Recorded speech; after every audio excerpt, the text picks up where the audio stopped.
Sobrang saya, sobrang relieved kasi hindi namin ito magagawa kung hindi kami nagtulungan talaga from start to finish. Kasi bawat laro na pinagdaanan namin, iba yung challenge, iba yung kailangan from each person para mairaos namin.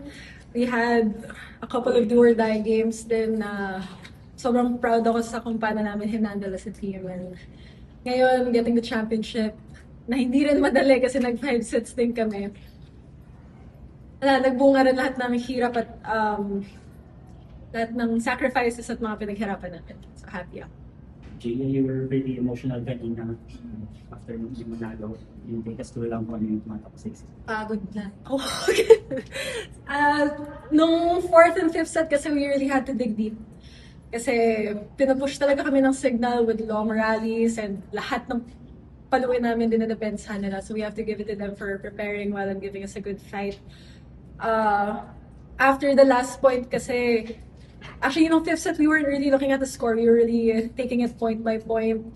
At one point, hindi nga namin alam na nag-all na yung score. So, nung 13, 14, and 15, doon lang talaga kami as in sobrang everyone was locked in, everyone was reaching this flow state na masarap din maranasan on my end. And when we scored that last point, parang lahat lang ng emotions namin at tinatry namin i-hold in lumabas at yun, hindi na namin hin-hold back talaga.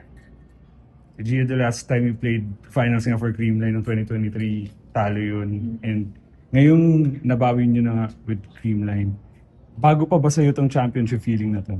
Or meron pa rin, kumbaga, yung memories noon, parang naging familiar ba ulit tong feeling na to of winning titles with Cream? For me, kung tatanungin ako kung ano yung most special championship, it will always be the most recent one.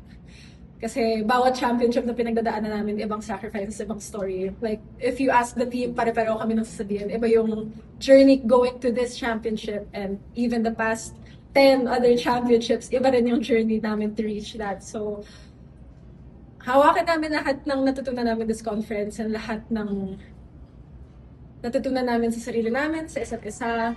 And that's what makes this one special this time around. Julia, as a player and having a crowd like that dominantly supporting you, can you just take us through kung paano siya tinitake? Yeah. Yeah.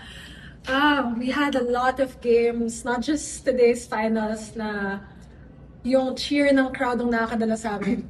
Lalo na pagka mahabang rally or dikit yung laban hanggang dulo. Totoo talaga, may factor talaga ang crowd sa pag-push sa amin when it comes to crucial, may hirap na sitwasyon. Sobrang thankful namin that the crowd is there for us. And kasama rin naman sila sa achievement. Yeah, you mentioned after the semifinals na you had doubts whether you'd fit right in coming back here sa Creamline. What does this championship prove for you and the team?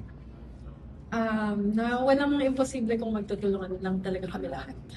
This championship, hindi lang to depende sa isang tao. Nakadepende sa kung like how well we can put different girls together under one system going towards one goal. Ako thankful ako na the times na hindi ko magampanan full yung role ko, andyan si Kyle para saluhin ako, andyan yung teammates ko para saluhin ako, and that's the beauty of a team sport. You don't always have to be perfect, but there will always be someone ready to step up for you. Thankful ako for that.